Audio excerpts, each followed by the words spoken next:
Well, the Canadian Armed Forces gets a new command chief today as Jennie Carignan makes history as the first woman to hold the top military position in Canada.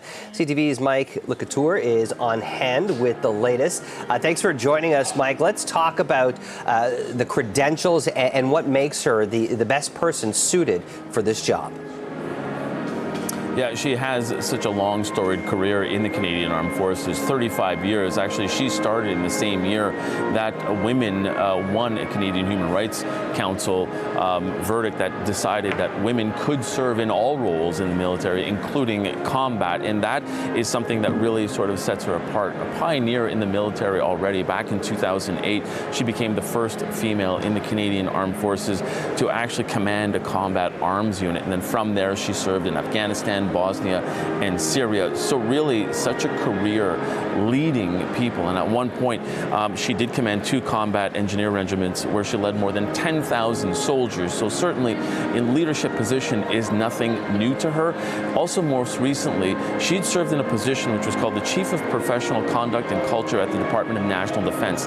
And in that role, she was charged with essentially trying to sort of reform the culture of the military. As we remember, there had been a number of high-ranking military officers who had been dismissed or at least accused of misconduct in the military. And so she was the person who was charged with that. And the number of people that we had spoken to about her, about not only her credentials, but who she is as a person, they had told us that she is someone who's very good at listening and somebody who is really good at having those difficult conversations with people. And that is something that the rank and file will appreciate. We know that they've been through a lot. We know that it has been a difficult time for the military. And so having her really sort of turns the page here and this chapter, even though there are some people that see this as it could be performative and having a female lead the military. Certainly the Prime Minister, when he announced this, had said that she is the right person for the job. And a number of other people that we've spoken to are echoing that, saying that this is the right person to lead the military going forward.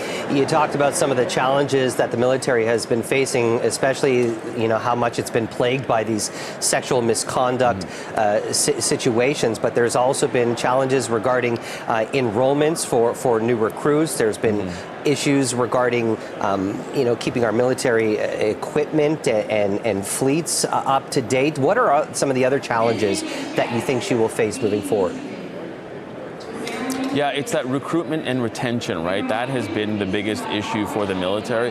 The number that we are hearing is that they're in a deficit of 16,500 troops that they have not been able to replace after release or retirement, and that is something that will be difficult. Will her appointment signal that type of change that will help with that recruitment? Unclear. And yes, there has been the issue of different deployments as well. We've heard in the past, General Wayne Eyre, the outgoing chief of the defense staff, had told Vassy Kapelos, the host of Question Period, in his outgoing interview, that he was concerned that the military is not ready to counter the threats that we see coming. And part of the issue that goes along with that is the fact that the military has often been deployed here domestically for a number of things, floods and wildfires. But going forward, one of the things that she will benefit from is she'll be one of the first CDSs in a long time that actually has the backing of the government in terms of funding the military to the point of that NATO target of 2% of GDP.